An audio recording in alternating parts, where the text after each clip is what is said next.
네, 잘 지내셨습니까? 네, 이게 하이음을 좀 줄여주시면 좋겠습니다. 예. 네. 오늘 이 말씀은 이제 우리가 세상에서 승리하며 사는 법에 대한 이야기를 이제 나누게 됩니다. 최근에 저는 여러 대중음악들 또 영화들을 이제 이렇게 보게 됐는데요. 이제 요즘 제가 제일 많이 따라 부르는 노래가 이제 캐대헌의 그 골든입니다. 골든. 도저히 따라갈 수 없는 음역이지만 낮춰가지고 그 노래가 왜 그렇게 좋을까 이렇게 생각이 되는데 이 헌트릭스잖아요. 헌트릭스 캐대헌 이 세계관은 한국에 있는 무속의 세계관을 가지고 영화를 만들었어요. 근데 그 안에 있는 컨텐츠, 그 월드뷰는 기독교 세계관이 많은 부분 섞여 있거든요. 그래서 사실 무속은 더 큰 악의 힘을 빌어서 작은 악을 이제 소탕하는 게 무속이에요. 무속은 악을 가지고 악을 소탕하지 선으로 악을 소탕하지 않거든요. 근데 그 이제 헌트릭스 그 캐대헌에 나오는 그 장면은 이제 걸그룹이 신의 사명을 받아가지고 노래로 이제 혼문을 만들어요. 혼문 그걸 막잖아요. 악마들이 더 이상 나올 수 없도록 이걸 막는데 그 막는 수단이 뭐냐 하면 희생이거든요. 희생. 그래서 가만히 들여다보면 이 영화가 지금 전 세계에서 1, 2위를 다툰단 말이에요. 근데 또 하나 이제 청소년 수련회 갔다 오고 그 다음에 이제 우리 열심히 특심한 인성 간사가 조비 캠프를 꼭 해야 된다 이래가지고 청소년 캠프 가지고 정말 죽도록 힘들었고 아침부터 저녁까지 물놀이까지 다 감당하는 이걸 다 같이 해야 됐거든요. 그래서 너무 힘들어 죽겠는데 하루 쉬고 그 다음날 이제 또 애들 조비 데리고 물놀이를 갔다 와서 스트레스가 만땅히 막 한 거예요. 그래가지고 영화를 봐야 되겠다. 원래 생각한 건 전지적 독자 시점을 보려고 했어요. 근데 이게 예약이 안 되더라고. 좀 1분 늦어가지고. 그래서 이제 존 윅의 발레를 봤는데 이놈의 영화가 무슨 총으로 죽이고 폭탄으로 죽이고 화염방사기로 죽이고 하여튼 사람 죽이는 걸로 막 이렇게 한 꼬맹이를 살리려고 그렇게 죽이는 거거든요. 완전 이제 이거는 이제 극단적인 그 니체의 위보맨시를 보여주는 그런 서구의 사상이 배경이 되어 있는 그런 영화인 것 같아요. 여기서는 이제 초인이죠. 초인. 모든 체제를 극복할 뿐만 아니라 그냥 깨고 부시고 그래서 그 체제와 저항해서 이제 그 체제에 순응하지 않는 개인의 선택을 중요하게 생각하는 그 여주인공이 나오거든요.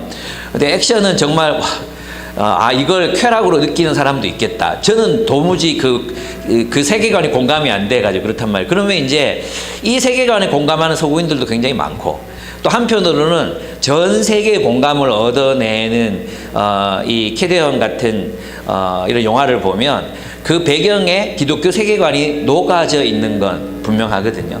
그런 걸 보면 이 시대가 보편적으로 원하는 어떤 인간상이라 그럴까? 또는 아주 보편적으로 이상적인 모델로 그리는 인간상은 결국 성경에서 나오는 그리스도의 모습을 굉장히 닮아 있다.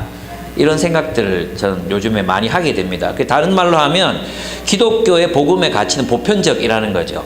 모든 사람들에게 사실은 칭송받을 만하고 영광을 얻을 만한 그런 세계관을 우리가 가지고 있는데 이 세계관을 우리가 올바르게 구현해내지 못하고 몇몇 사람들의 천재적인 몇몇 사람들의 그런 기여에 의해서 이게 기독교구나라고 생각하고 살고 있는 그런 모습들인 것 같아요.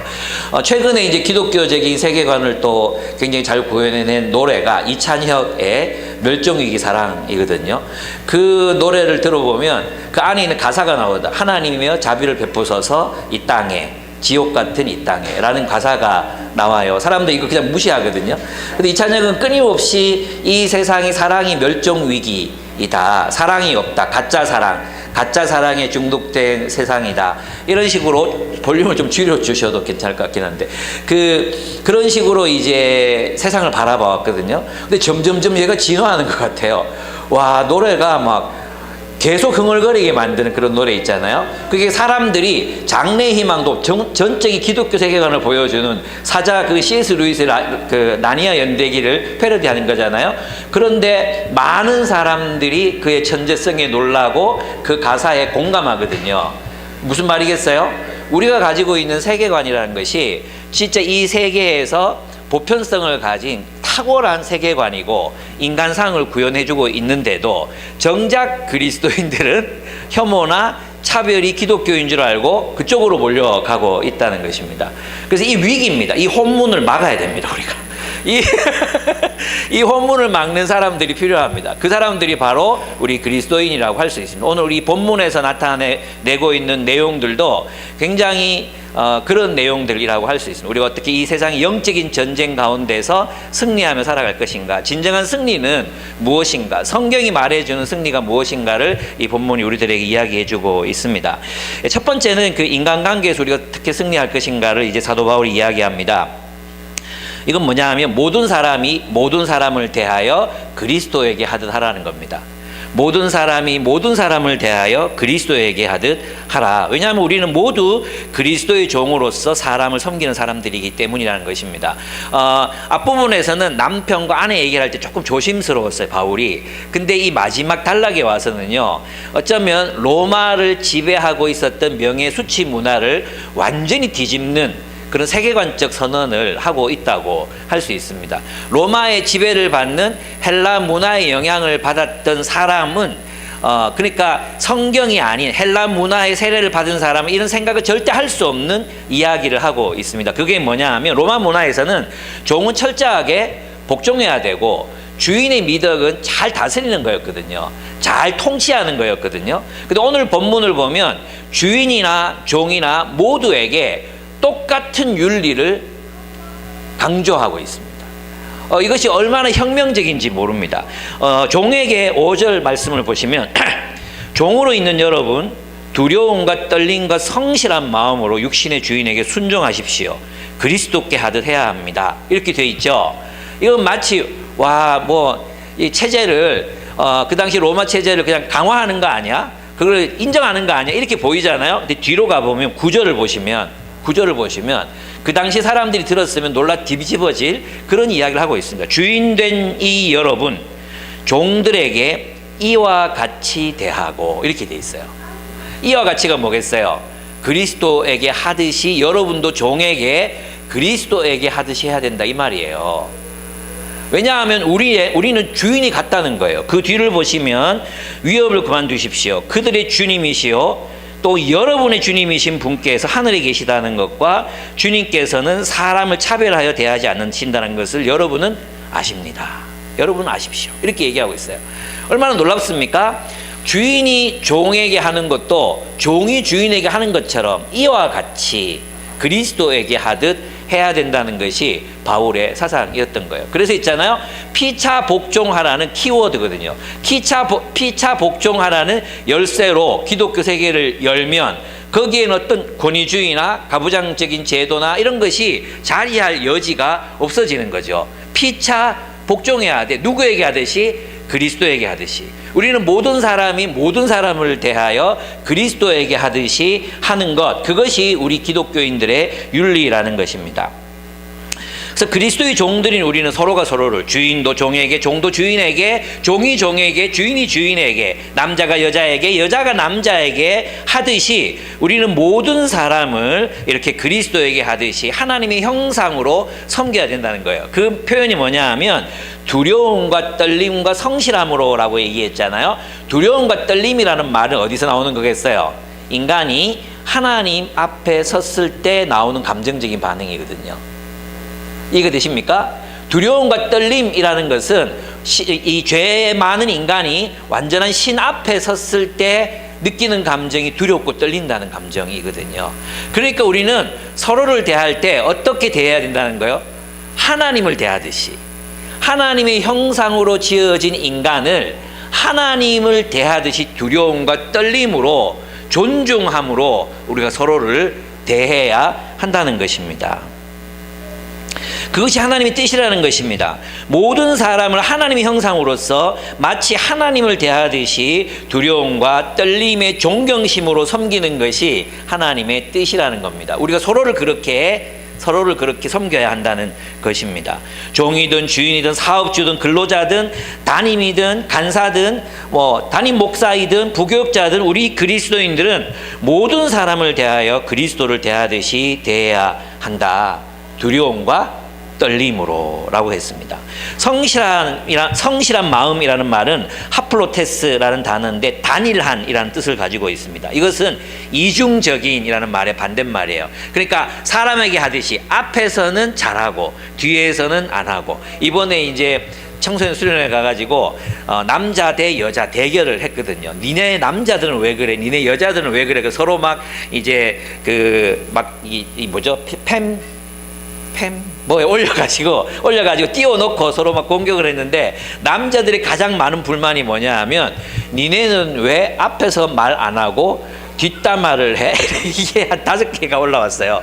그랬더니 여자애들이 이제 거기에 대해서 저항을 했는데, 그게 뭐였냐 하면, 그건 남녀 차이가 아니라 남자들도 뒷담화 한다. 그것은 개인의 차이다. 이래가지고 막 서로 토론하면서 되게 재밌었거든요.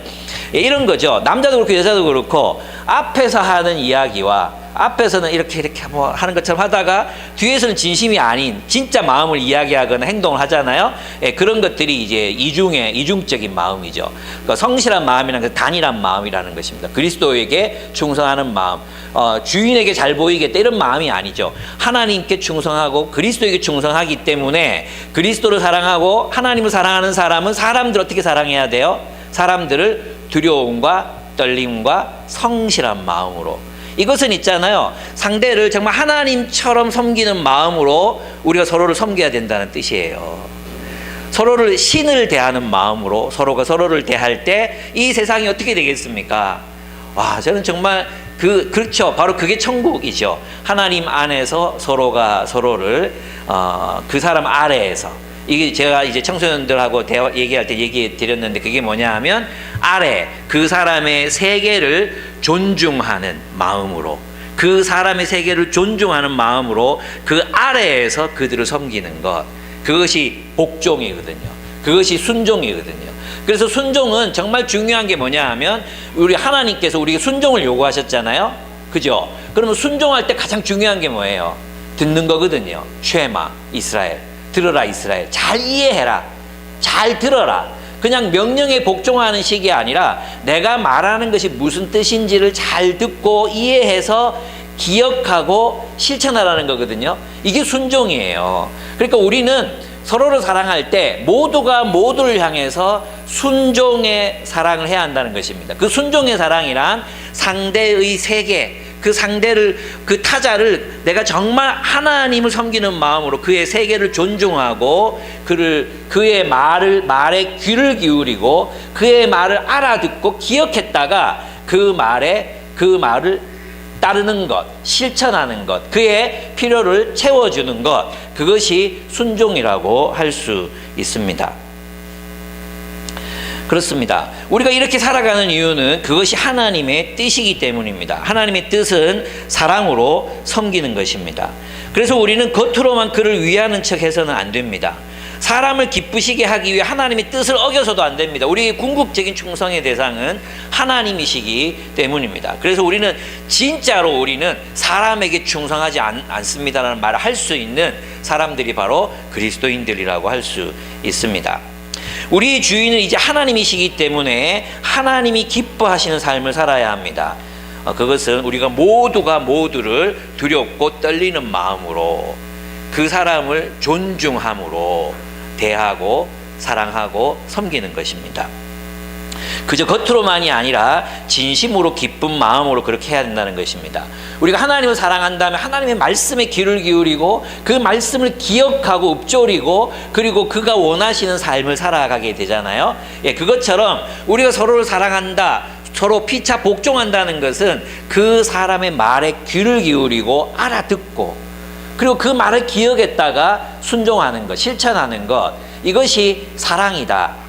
피차 복종하는 그리스도께서 종의 모습으로 우리에게 보여주신 사랑이라고 할 수 있습니다. 근데 있잖아, 우리가 제일 안 되는 게 뭡니까? 안 듣거든요. 우리는 안 들어요.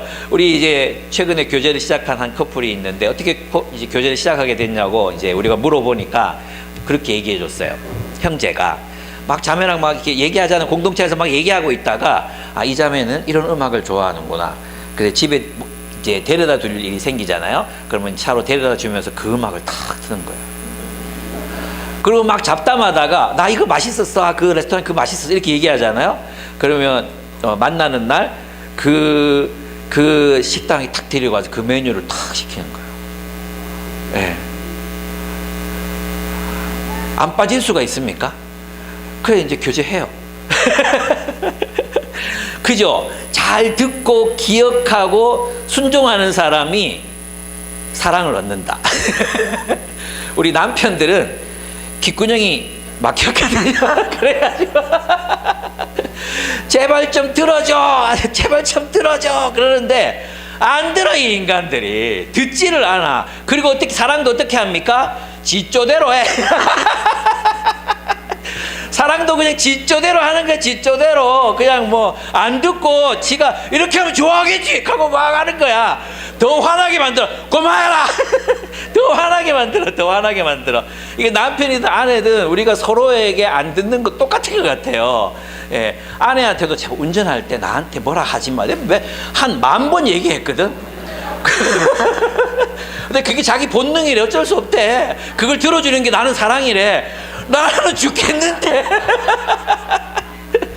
그래서 우리 모두가 모두를 향해서 어떤 마음이냐 하면 제발 내 말 좀 들어줘. 그죠? 제발 내 말 좀 들어줘.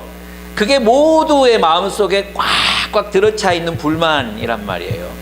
여러분 있잖아요. 진짜 우리가 누군가에게 순종한다, 사랑을 한다 그러면 그 사랑도 내 방식대로, 내 주장대로, 내가 원하는 방식대로 그렇게 하는 게 아니라 들어야 돼. 온몸으로 들어야 돼. 그냥 말만 듣는 게 아니라 그 사람의 세계로부터 풍겨져 나오는 향기, 그 사람의 세계로부터 울려 나오는 노랫소리, 그 사람이 지르는 비명소리, 그 사람이 말하는 말소리, 이걸 다 귀를 기울이고 기억했다가 하나씩 하나씩 채워주는 게 사랑이란 겁니다.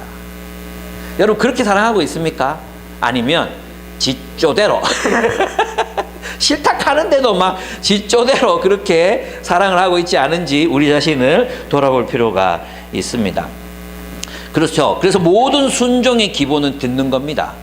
하나님이 우리에게 원하시는 것도 쉐마, 듣는 거거든요. 듣는 거. 그냥 명령하달 이런 식이 아니라 정말 하나님의 마음을 이해하기 위해서 듣는 거. 그게 쉐마거든요. 우리가 그런 들음을 서로에게 해야 된다는 거죠. 서로에게 그런 들음이 있을 때, 그리고 그걸 기억하고 채워주려고 애를 쓸 때 우리 공동체는 사랑으로 충만한 공동체가 될 수 있습니다. 여러분 그래서 복종이란 말은 그 사람의 질서 아래에 자신을 둔다. 그 사람의 질서 아래에 나를 둔다는 게 순종이라는 개념이라고 그랬잖아요. 그건 뭐냐 하면 그 사람의 타자의 세계를 존중한다는 의미예요. 마치 누구처럼요? 두려움과 떨림으로. 두려움과 떨림으로. 남자도 여자를, 여자도 남자를, 주인도 종을, 종도 주인을 그렇게 사랑할 때 우리가 진정한 공동체를 이룰 수 있다는 거죠. 그게 바로 승리라는 겁니다. 우리가 있잖아요. 이 종과 주인의 관계는 교회가 아니잖아요. 세상이잖아요, 세상.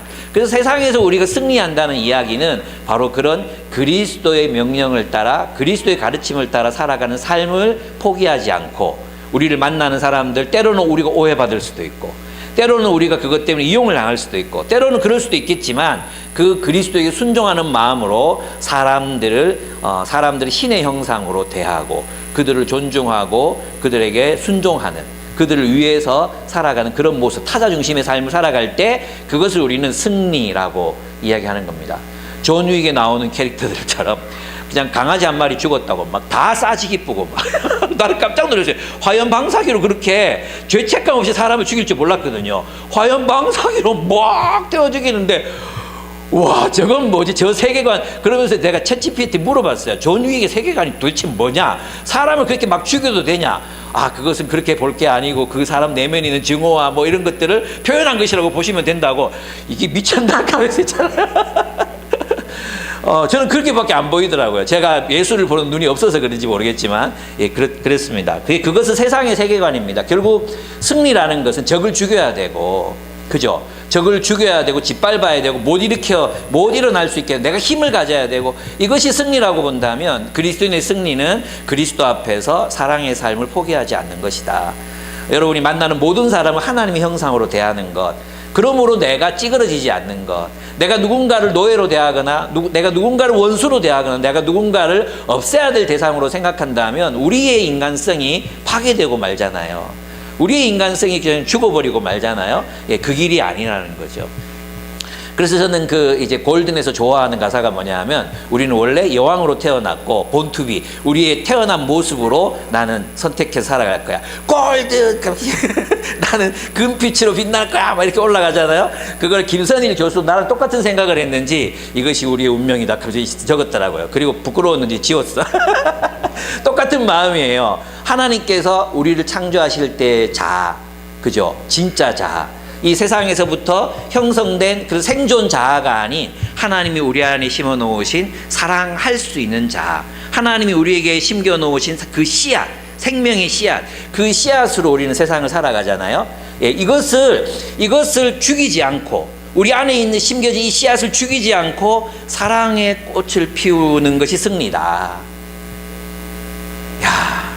이것을 우리의 목적으로 살아가고 이 목적을 이루는 사람들이 많아진다면 그거야말로 혼문을 막는 이게 너무 현실적인 건데 자꾸 판타지로 가서 죄송한데 하여튼 그 악의 문을 막는 그 역할을 우리들이 해야 된다는 것입니다. 이런 사람들이 세상에 있을 때 저는 세상이 정말 밝아질 거라고 생각합니다. 예. 우리 아들을 보면 약간 현재 군에서 이제 휴가 나왔거든요. 얘가 있는 데를 가보면 얘가 있는 데는 뭔가 좀 부드러워져요. 이상하게 뭔가 부드러워지고 사람들이 좀 착해지고 약간 그런 게 있어요. 예, 사회 사무실이면 참 좋은데 그게 그리스도인이라는 거죠. 그렇게 살다 보면 어떻게 됩니까? 하나님이 그 선에 대해서 축복해 주신다. 그러니까 있잖아요, 우리는 그렇게 살면 주인이 우리를 인정하는 게 아니야. 직장 상사가 이 인간 됐네 뭐 이렇게 그렇게 인정하는 게 아니라도 하나님이 상을 주신다, 이렇게 돼 있어요. 하나님이 그걸 보답하시는 거죠. 왜냐하면 하나님께 충성해서 내가 사람을 사랑했으니까 하나님이 복 주신다. 근데 그 복이 결국은 사람들에게 받게 되는 거예요. 제가 볼 땐 이렇게 누군가가 나의 말에 귀를 기울여주고 나를 사랑하고 나를 섬기는 사람들이, 나를 진심으로 아끼는 사람이 있다고 했을 때 누가 그 사람을 아껴주지 않겠습니까? 이효리가 한 방송에서 나온 짤을 하나 봤었는데 그렇게 얘기하더라고요. 결국 방송에서 오래 살아남는 사람들을 보면 다 좋은 사람들이었어, 이렇게 얘기하더라고요.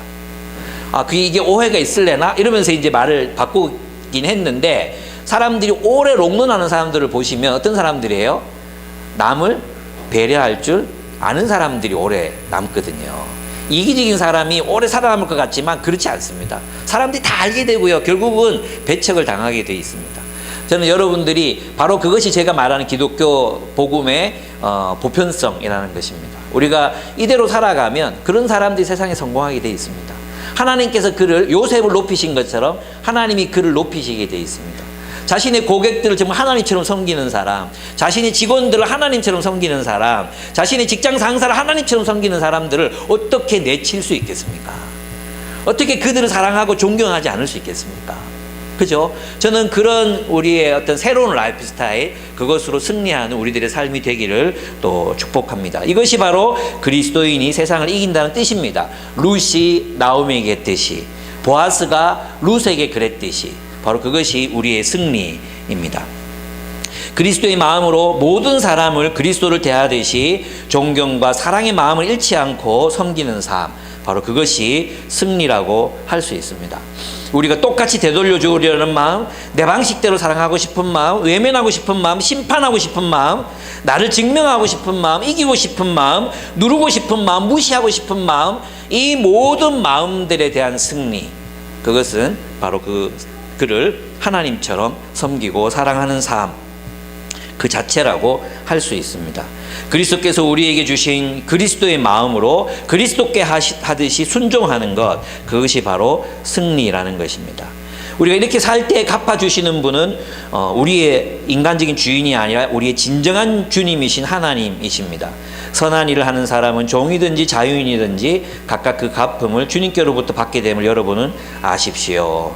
하나님이 이런 사람들을 상 주시지 않겠습니까? 자, 여러분이 그 하나님으로부터 오는 상과 축복을 받아서 살아가고 있는 사람들이라고 저는 믿습니다. 네, 두 번째는 세상에서의 승리를 이야기합니다.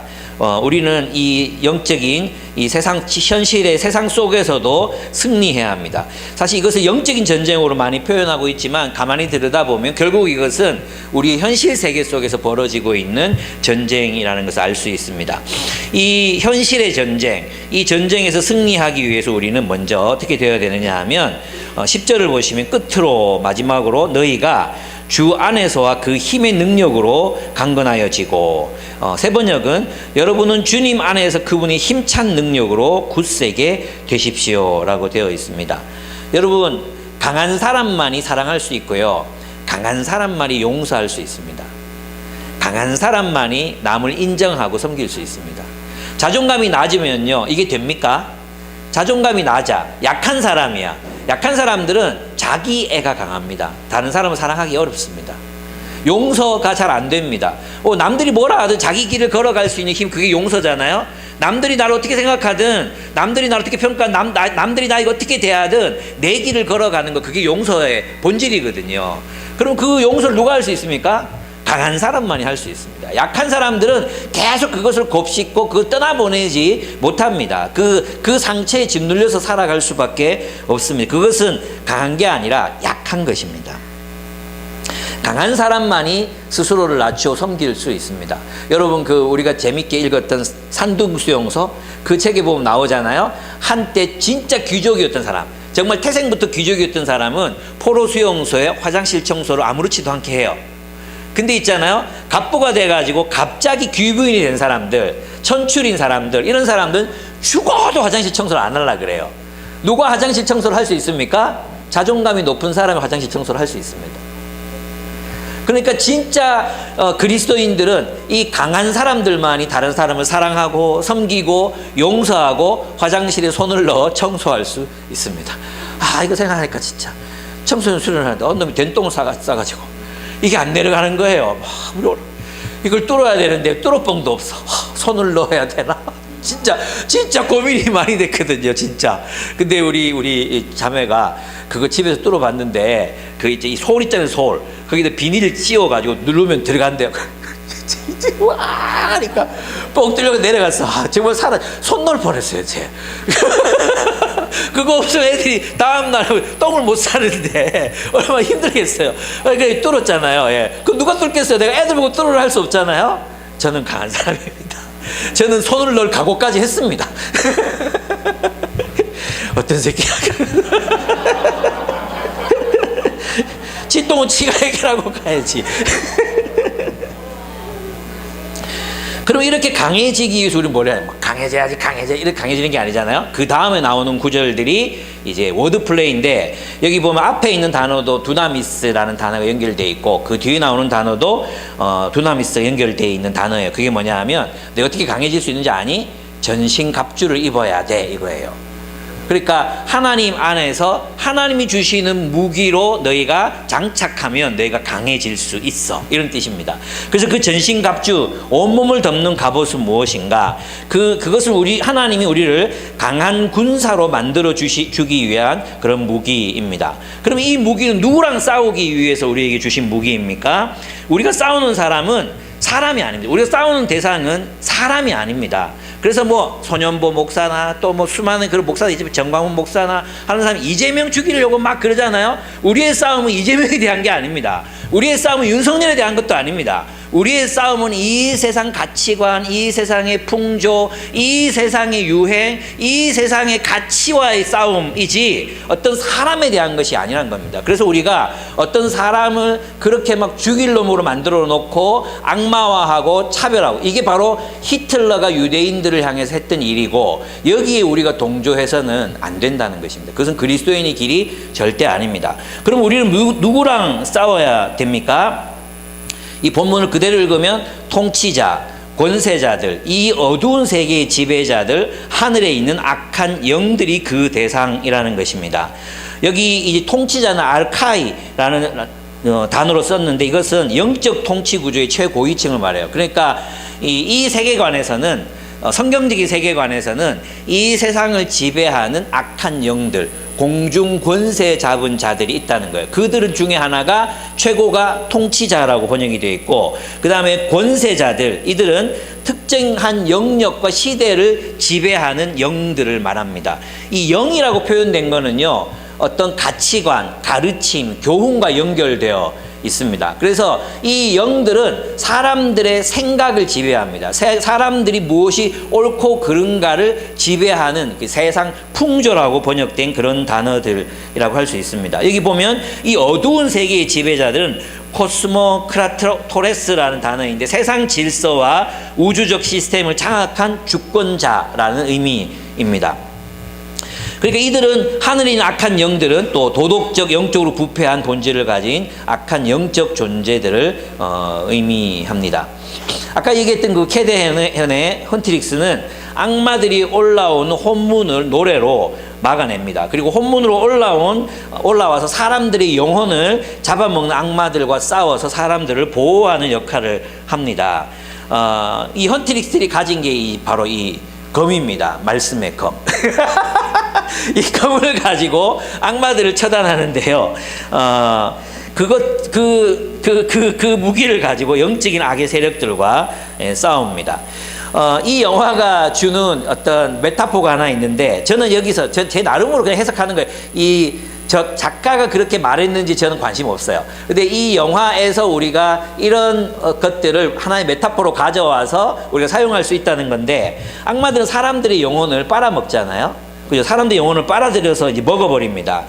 바로 그것이 저는 영적 세력들이 하고 있는 이 본문에서 말했던 통치자, 또 뭐 이렇게 악한 영들, 뭐 권력자들 있잖아요. 권세자들 있잖아요. 이런 영적 세력들이 하는 일이 가치관의 문제라고 했잖아요. 우리의 혼을 빨아들여서 다른 생각의 지배를 받게 만드는 거죠.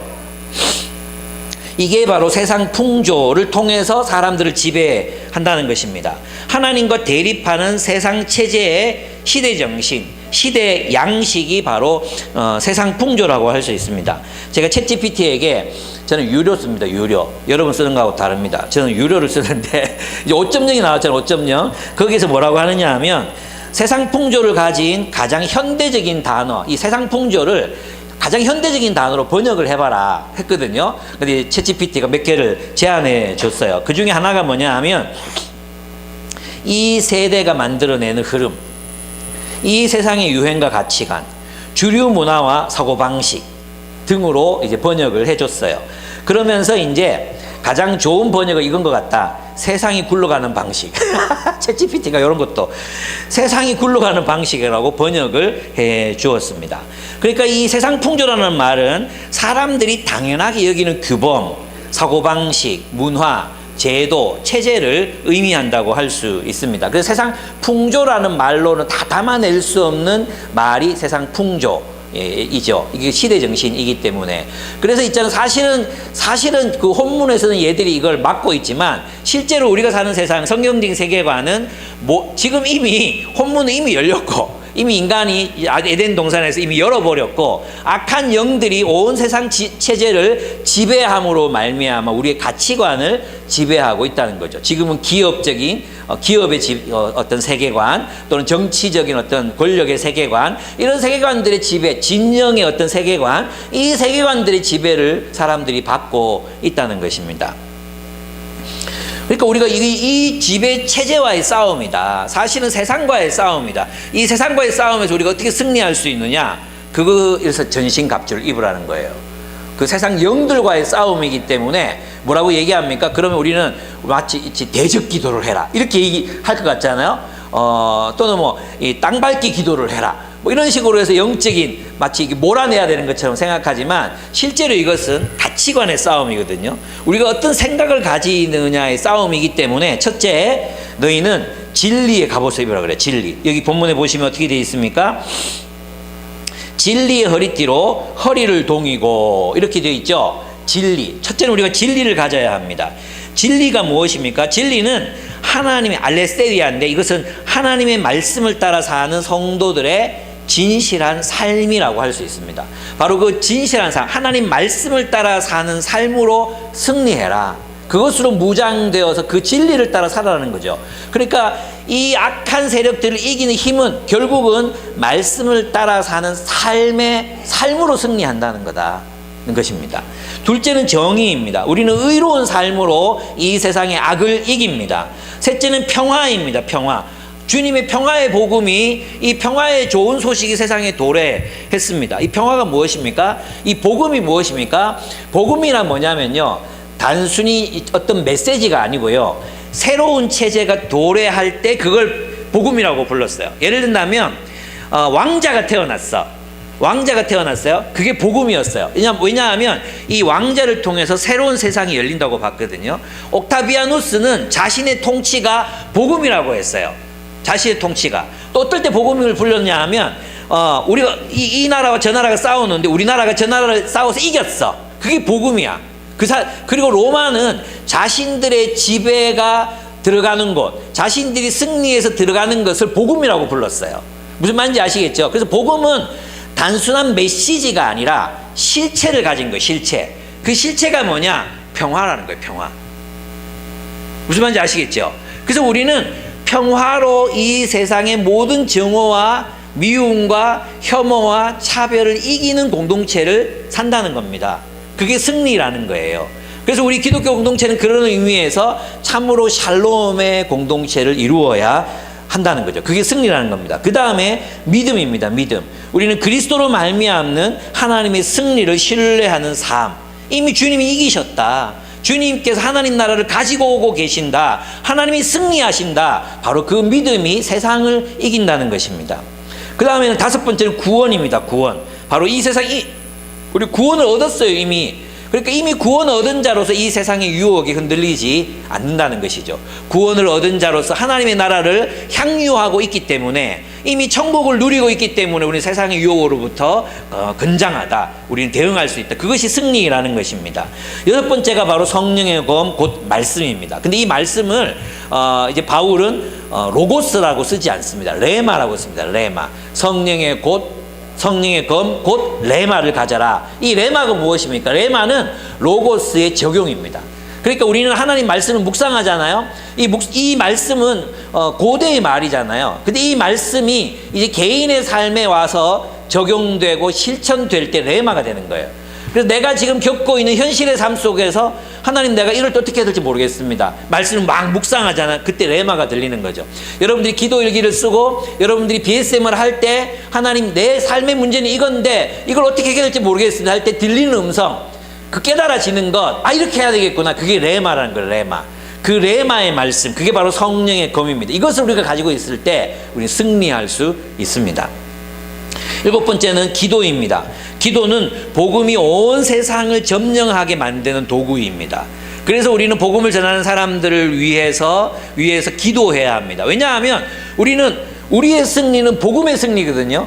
복음이 들어가고 복음의 통치 아래 사는 사람들을 만들어내는 거거든요. 복음이 들어가면 예수 그리스도의 통치 안으로 사람들이 들어오잖아요. 그래서 입을 열어서 복음을 전해야 되는 것입니다. 그것이 가능하게 하는 힘이 뭐라고요? 기도입니다. 그래서 오늘날 우리는 기도해야 되는 시대를 살고 있습니다. 우리 기도해야 됩니다. 교회가 이제는 가족 종교가 되고 있잖아요. 수평적으로 복음이 전파되고 있지 않습니다. 그리고 어마어마한 사탄의 공격을 받고 있습니다. 기독교가 곡해되고 오해되고 있는 상황들입니다. 온 세상이 마치 근본주의와 복음주의자들로 인해서 혼탁스러워지고 혼란스러워지는 것처럼 보입니다. 브라질의 민주주의가 엎어진 것도 복음주의자들의 세력이 배후로 있었고, 미국이 저렇게 된 것도 복음주의자들의 영향이 있었고, 지금 이 나라에서도 극우주의가 판을 치고 있는 모판이 기독교가 되고 있습니다. 물론 그것이 과잉 대표되고 있긴 하지만 그것을 우리가 부인할 수 없는 현실이라는 거죠. 그렇지만 복음은 필요합니다. 왜냐하면 이것은 이 복음이 없었다면 결국 우리가 누리고 있는 그 수많은 민주주의적인 혜택이나 인권에 대한 감수성이나 남성과 여성의 평등이나 이런 것들을 누리지 못했을 거기 때문입니다. 사실 무실로는 사람을 변화시킬 수 없었지만 복음은 그동안 수많은 사람들을 변화시켰고 또 복음은 수많은 체제를 변화시켜 왔던 것이 사실이기 때문입니다. 그래서 우리는 복음을 전해야 합니다. 예수가 그리스도라고 인정되는 그곳에 참된 자유와 평화, 사랑이 그곳에 심겨질 것이기 때문인 거죠. 우리도 그것을 누리고 있지 않습니까? 바로 이것이 승리라는 것입니다. 이것이 주님이 우리에게 주신 무기들입니다. 결국 승리는 무엇입니까? 우리의 승리는 어떤 개인에 대한 또는 체제에 대한 어떤 정복이나 승리의 그런 개념이 아닙니다. 우리의 승리는 우리가 이 세상을 이기고 그리스도 안에서 사는 삶이라고 할 수 있습니다. 이 세상의 지배체제가 만들어 놓은 신화와 거짓을 분별하고 그리스도 안에서 사랑의 삶을 포기하지 않고 사랑으로 승리하는 삶, 이 삶이 바로 진정한 승리라 할 수 있습니다. 여기서 가장 강조되는 게 뭐겠어요? 진리를 따라 정의롭게 살고 평화를 구현해내고 그리고 서로를 사랑하고 하나님의 말씀을 따라 살아내는 공동체로 함께 사는 것, 그것이 승리다. 무엇이 승리겠습니까? 바로 그것이 승리입니다. 여러분이 지금 혼문을 맡고 있는 존재들인 거죠. 우리가 하나님의 심판을 맡고 있는 그런 존재들입니다. 이 세상의 악을 막는 힘을 여러분과 저에게 주셨습니다. 우리가 정말 진리를 따라 살아가는 공동체, 말씀이죠, 말씀. 결국 이 세상 악한 영들은 영들, 귀신 들렸다, 이 말은 있잖아요. 결국 잘못된 가치관, 잘못된 생각, 잘못된 메시지에 지배당하고 있는 삶을 말하는 거거든요. 자신의 생각을 잃어버린 채로. 그래서 이제 하나님의 말씀만이 우리를 온전한 생각, 온전한 올바른 정의, 이런 것들을 살아갈 수 있게 만드는 힘이기 때문에 우리 하나님 말씀을 BSM, 스터디하고 묵상하는 삶을 살아야 합니다. 네, 이 말씀은 정말 모든 인류를 위한 보편적인 복음이 될 수 있기 때문입니다. 우리는 바로 그 악한 영들, 악한 가치관, 악한 세계관, 그것에 사로잡혀 있는 사람들을 구출해내기 위해서 복음을 전해야 합니다. 예수가 그리스도시라고, 예수의 가르침만이, 예수의 복음만이 우리의 삶을 진정으로 자유케 하고 해방하는 복음이라고, 그 하나님의 나라가 세상으로 왔다고 선포하는 삶을 살아갈 수 있어야 한다는 것입니다. 그것이 승리입니다. 세 번째로 우리의 승리는 공동체적 사귐으로 말미암는 승리라는 것입니다. 21절에서 24절을 보시면 바울은 신실한 일꾼인 두기고를 에베소 교회들에게 보냅니다. 왜 보냅니까? 보낸 이유는 뭐냐 하면 그는 그들의 영적 리더인 바울의 상황을 자세하게 그들에게 알릴 것입니다. 바울이 지내는 형편, 그가 하고 있는 일, 그리고 그 밖의 모든 것을 그들에게 알리고 그들의 마음을 위로하려고 합니다. 요한 1서를 우리 아이들과 같이 BSM을 끝까지 요번 수련회 때 다 했거든요. 요한 1서를 하면서 정말 좋았어요. 우리가 알지 못했던 것들이 요한 1서에 너무 많더라고요. 예, 거기서 어떤 얘기를 했냐 하면 바로 우리의 사귐이 우리를 구원으로 인도한다는 내용이었어요. 우리의 사귐. 삼위일체 하나님과 우리의 사귐. 그 사귐 없는 그리스도인은 엄격한 의미에서 그리스도인이 될 수 없는 거죠. 사귐이 있을 때 그 사귐을 통해 우리는 그리스도를 알아가고 그리스도를 닮아가게 되어 있다는 것입니다. 바로 바울은 이것을 편지를 보내고 인편으로 또 기도를 통해서 그들과의 교제를 이어갑니다. 이 교제가 그들이 승리하게 하는 힘이었습니다. 바울이 보낸 편지가, 바울의 소식을 들고 가는 두기고의 나눔이, 그리고 그들을 위한 바울의 기도가 바로 그들로 하여금 세상을 이기며 살아갈 수 있게 하는 힘이었다는 것입니다. 이 편지가 없었다면 에베소 교회들은 무너졌을지 모릅니다. 그리고 그들로부터 오는 위로와 격려가 없었다면 바울은 또 힘이 빠졌을지 모릅니다. 이 사귐이야말로 성도 간의 위로, 내 사정을 알리고 내 삶을 서로에게 보고하고 또 기도를 받고 위로하고 격려하는 이 사귐이 바로 우리로 하여금 그리스도인다운 삶을 살아가게 하는 힘이라는 것이죠. 그렇습니다. 우리는 서로에게 위로가 필요합니다. 우리는 서로의 기도가 필요해요. 우리에게는 서로의 편지가 필요합니다. 우리에게는 서로의 위로와 격려가 필요합니다. 환대가 필요합니다. 그것이 우리로 하여금 그리스도인답게 살아갈 수 있게 만드는 힘이라는 것입니다. 각자 도생의 시대입니다.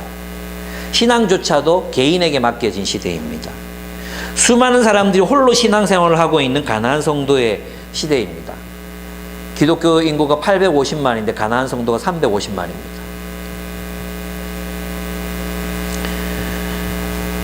이제 우리는 이 사귐을 강조해야 될 때가 왔습니다. 사귐은 여전히 유일한 승리를 위한 빛입니다. 사귐이 없는 그리스도인을 생각해 보십시오. 우리에게 말씀을 중심에 둔 사귐이 없었다면 우리가 지금처럼 살아갈 수 있었을까요? 아마 교회를 안 나오지 않았을까요, 우리도? 우리의 이 사귐이 우리를 구원에 이르게 합니다. 그죠? 그래서 바울이 뭐라 그랬습니까? 너희가 나 없을 때에도 복종하여 너희 구원을 이루어 가라. 그 복종이 뭡니까? 사귐이잖아요, 사귐. 네. 서로 교제하라. 서로 사랑하라. 서로 종이 되어 섬기라. 바로 그 사귐이 우리를 그리스도에게로 인도해 갈 것입니다. 저는 우리에게 이 바울과 두기고와 에베소 교회가 누렸던 그 깊은 위로와 격려와 격려의 사귐이 우리 안에도 그것이 우리에게 있을 때 우리는 승리할 수 있을 거라고 믿습니다. 이 사귐이 깨어졌을 때 우리는 실패할 수밖에 없을 거라고 믿습니다. 그렇습니다. 오늘도 우리는 이 사귐을 위해서 모였습니다. 여러분의 사귐이 서로에게 위로가 되고 축복이 되기를 진심으로 기도합니다. 그리고 서로를 위한 기도가 우리를 하여금 승리하게 할 것이라고 저는 믿습니다. 예, 여러분, 에베소서를 마무리하면서 에베소서는 우리에게 세상을 향해 승리하라고 말합니다. 인간관계에서 어떻게 승리할 것인가. 그 승리는 우리가 누구를 짓누르고 보복하고 짓밟고 내가 우위에 서는 것이 승리가 아니라 끝까지 한 사람의 고결한 하나님의 형상을 믿어주고 신뢰하고 그를 섬기는 삶을 포기하지 않는 것, 그것이 승리였습니다. 세상에서 승리는 무엇입니까? 하나님의 말씀의 가치를 따라 살아가는 것입니다. 세상의 가치를 분별하고 하나님의 말씀의 가치를 따라 살아가는 삶, 그 삶으로 여러분이 승리하시기를 원합니다. 여러분, 정말 우리가 이제는 서로에게 귀를 기울이고 서로의 목소리를 알아듣고 그리고 거기에 그것을 기억하고 실천하는 여러분과 저의 관계, 서로가 서로에게 그런 존재, 내 얘기 들어주는 사람 있어, 나한테는 내 말에 귀를 기울여주는 사람들이 있어, 그 사람들 그 말을 기억하지, 그리고 나를 사랑해주는 사람들이야. 그게 바로 우리들이고, 그 사귐이야말로 우리를 진정으로 그리스도인답게 살아가게 만드는 힘이라는 것을 우리가 잊지 않았으면 좋겠습니다. 우리 함께 기도하겠습니다.